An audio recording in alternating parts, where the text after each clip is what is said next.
Hello, everyone. Welcome to the chat show. Today's our guest is Alan Chilson, whom I know him as a really empathetic leader, HR and a strategic sourcing leader who is doing amazing job in helping people do the right thing when they are out looking for a job. So, Alan, welcome to the show, and tell us a little bit about you to our audience. Yeah, so thanks, Nish. It's great being here with you and great to have this opportunity to share some thoughts with our combined networks here. Um, so my name's Alan Chilson. I'm a talent acquisition manager, strategic partnerships at BASF.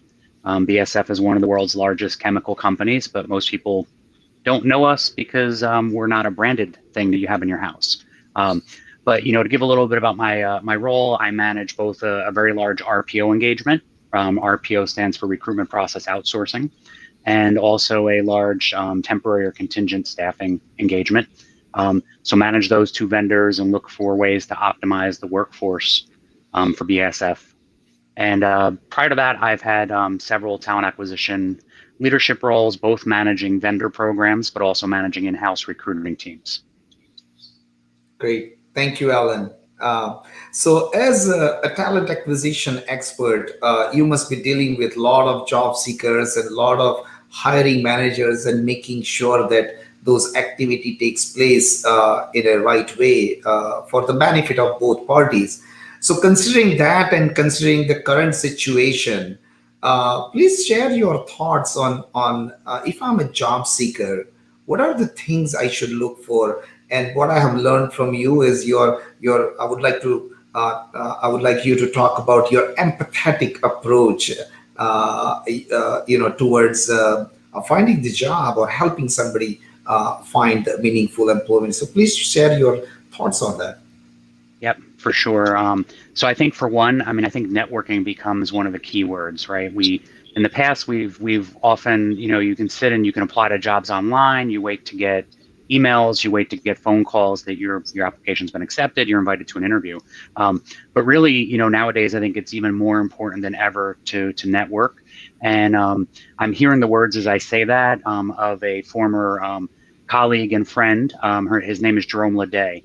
And he's done a session several times at a conference called Networking is Not Just for Not Working. And to me, that means you should always be networking, even when you're not looking for a job, or if you're a business development person, when you're not looking to sell, or, fill in whatever your action is. But, you should always be working on your networking and building relationships. To me, empathetic outreach is part of networking.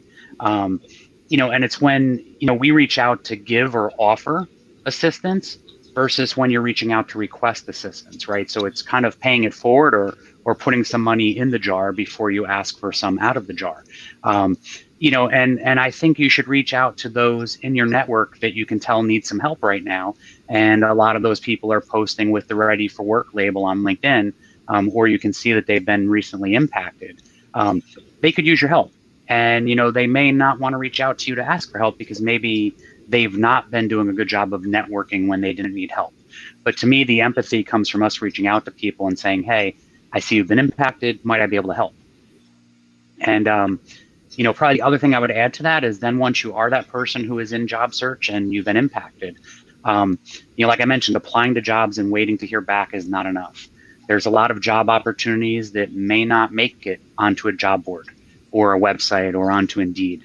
I coach and encourage anyone from my network that I connect with to take a business strategy approach for how they maximize the time they invest in their job search. And, kind of the quick steps I'd say to that is, for one, you build yourself a marketing plan, which is creating an inventory of your skills and experiences, but also determining how are you going to tell your story or think of that as presenting your skills and experience to a potential employer.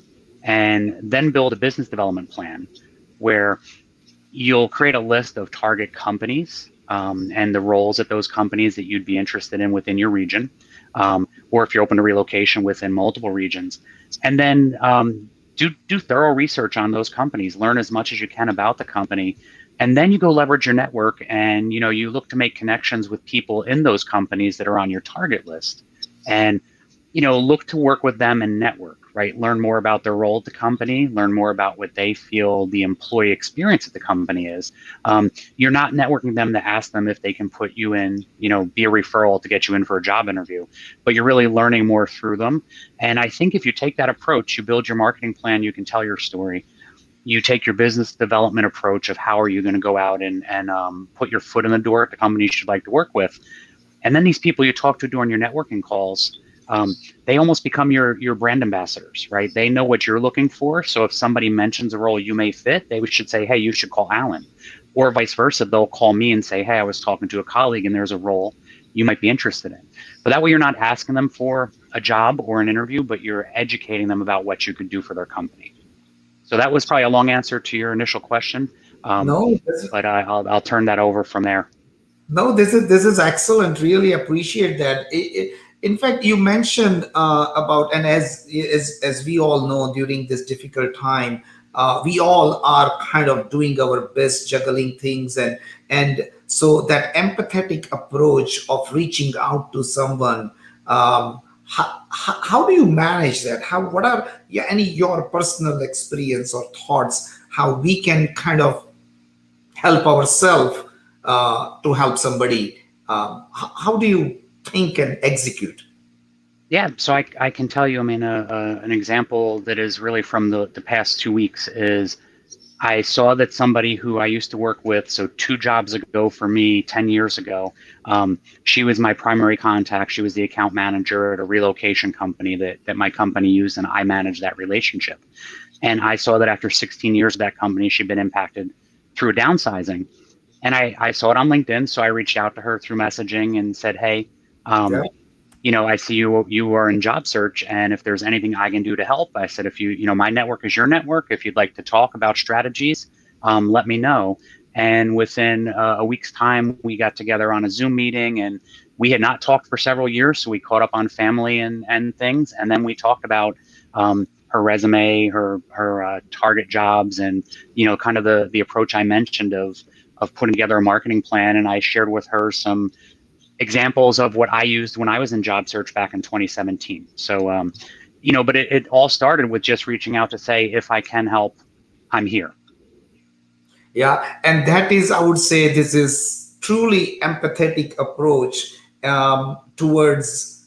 I think not only just saying that we are all in this together, really truly demonstrating that by reaching out and extending that your help or services or recommendation to someone. So that is the topic of today's discussion. So we appreciate that, and would you like to share some thoughts to our audience and what your story? I think you shared something about your current job, how you were able to in a unique way you were able to find this opportunity. So please share that story. That was pretty interesting. Yeah, no, so it is, and it's something that I feel that the things I've already suggested, the networking approach and the business strategy approach, to me, I have a firsthand example from 3 years ago, right? So in 2017, I was in job search. I had taken a package from my previous employer, was doing a little bit of consulting, but also was what I'd call a free agent. And my first day of free agency, so when the severance started, um, I was on a plane traveling to Chicago to attend the HRO Today conference on my own dime, right? So I had no company to pay for me to attend a conference. Um, my wife may have thought I was crazy attending a professional conference for development while I was out of work in her eyes, right? But I wasn't only going for development, I was going to network. And I knew that the HRO Today conference was well attended by HR professionals in roles like the ones I'd held that manage HR outsourcing relationships, and also knew that there'd be a lot of vendors there sponsoring the conference who provide services like I've managed before. So I went to the conference, and during the conference breaks, right? So while everybody was in the exhibit hall, and they had the coffee and tea and other things out, I networked with other attendees, learning about their companies and practicing my elevator speech, right? So how do you in 30 to 60 seconds tell somebody about yourself? And then Mhm. also marketing plan discussions once we went to the next step, right? And And then during the conference session, so while everybody was in session, the attendees, I did skip a couple of the scheduled sessions and I went into the exhibit hall and I networked with the sponsors. And one of those sponsor representatives wound up leading me to my current role at BASF. And to share a little more detail on that, she was a senior account director based in Toronto, Canada, with a company that provides a variety of outsourced programs. She encouraged me to send her my resume in case something came up at her company. But here I thought, I'm speaking to somebody who's from Toronto. She's never going to remember that she got my resume once I send it. But I said, hey, this is somebody who's invited me to share my resume. I'm going to send it. What neither of us knew is that she would soon be assigned to the BASF RPO relationship, right? And that's recruitment process outsourcing. At a training session for that new RPO team that was going to be supporting BASF, she was speaking to the BASF talent acquisition manager, so somebody wound up being one of my peers that was helping with the implementation of the program. And she said, we're really having trouble finding somebody with the experience and skills that we want to manage our programs. And, so this lady from the RPO vendor said, gee, I met somebody just 2 weeks ago. I'm going to give you a resume when we get back to our desks. And I mean, she gave that resume to my colleague, and within, I think, 48 hours, I was on a phone interview, and within a week or two was in person interviewing, and the rest is history. But I can speak from firsthand knowledge that having the faith to use that business strategy approach and to go out and practice networking, practice my marketing plan, and to try to speak to as many people as I could, but in a without being desperate, right? So you don't want to go out desperately trying to contact everybody you can, but put yourself into environments where you can talk about your job search or talk about what your goals are, and people will hopefully find your way there. But I find a lot of times these things present themselves when you're not expecting them to. And that's where I believe all of us, I mean, I may not have any jobs to fill right now that could fit somebody from my network's career path, but when I reach out and speak to them, I don't know who I'll speak to the next day that might be looking for somebody like them. So that's where I say the value of networking when you're in job search, but also when you're not. Just that power of your network, not having as many connections as you can have on LinkedIn, but having quality connections where you actually know things about those people, to me is really important. Yeah, no, that's a perfect example of, I would say, a proactive networking, and then really executing in an empathetic way. In an empathetic way, you try to understand what their needs are instead of just going and applying blindly for the job. So some of those things are very, very important.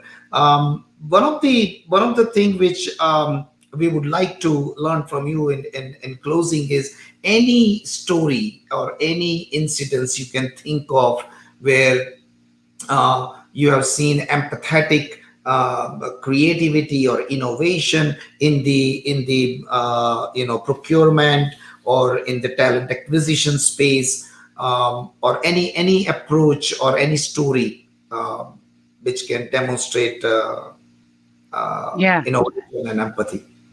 Yeah, and I would say to me the innovation does really come from these different approaches to job searching, and I wouldn't say they're new, Mhm. but it's taking and it's really blending together different things, right? And being innovative about how you approach it. And I would say really where I feel the empathy comes in is so my example of reaching out to the person from 10 years ago and saying, hey, can I help? And there's certainly a few other people I've reached out to over the last few months in similar situations and look to help them. But then I also look at where I benefited from empathy and employment was that senior account director, talking to me at the conference, realizing I was somebody in job search and saying, hey, send me your resume. I'll see if anything comes my way. And she could have just given me her card and took a business development approach because that's really what she was there for. But at heart, she's a recruiter, even though now she manages multiple teams of recruiters supporting multiple clients. So the empathy comes out, right? And we may not all have it, but for those who do have it, it's going to come through regardless of your job function, regardless of the career level you reach. So I just think the innovation is taking that different approach and just realizing there are people out there who need help and reaching out to them individually and offering it. I do see a lot of people putting on LinkedIn, hey, if I've worked with you before and you've been impacted, feel free to reach out to me. And I think that's good too. But if we're actively engaged with our network, we're seeing those people who change their logo to saying open to work. And then we're reaching out to see what we can do to help. So the blanket offer is good, but I think the individual offer is better because you bring it out. And once you reach to them, whether that's via instant message, email, or phone, um, they feel it's okay to come back to you and ask for help. Whereas they may not want to come to you if they've not spoken to you in months or years. So I think it's just really important to make sure they know you're sincerely, and empathetically available to help them. Oh, thank you. Thank you so much, Ellen. We really appreciate your time, and it was very informative. I'm pretty sure our audience, job seekers, in fact, including job seekers who is on disability or on the autism spectrum, that's where we serve, our sourceable program. I'm pretty sure they will able to adopt some of this strategy because it works pretty much. Why don't you share your thoughts in conclusion that how this can be adopted by people on the autism spectrum and other disabilities? Oh, I think it totally transfers over and applies there as well, right? Yeah. They have their own networks, and that's going to be their neighbors, their family, the professionals who help them along the way, right? And I think often we may think that those individuals will get help from those state agencies that do offer programs, but let's face it, the state agencies are overtaxed. Mm-hmm. They're dealing with COVID right now, just like every company is, and they may not have a full workforce. Their budgets may be reduced, all sorts of things. So I think it is important to help those individuals as well. So when you know people who need help, regardless of why they may need it, I think it's important. But I do think that those people, that whether it's on the autism spectrum or other types of abilities, there's no reason why they can't take the same approach and network and ask people to tell you more about their company, more about their job, more about their employee experience. And people like to talk about these things, right? So they're going to tell you that, and then they're going to ask you some things about yourself, and then you get your chance to have your elevator speech or your marketing plan conversation with them. And to me, you deputize everybody you speak to while you're in job search, because they are hopefully going to remember the things you share, and they are going to take that message elsewhere. So I think it's totally relevant to your source-abled clients and anyone else who's listening. Thank you, Alan. Thank you so much again, and thank you everyone for joining the chat show where we talk about empathy, employment, and innovation every Wednesday at 2 o'clock. So thank you again for your time. Stay safe, healthy, and all the best. Thank you. All right. Thank you. Thank you, Alan.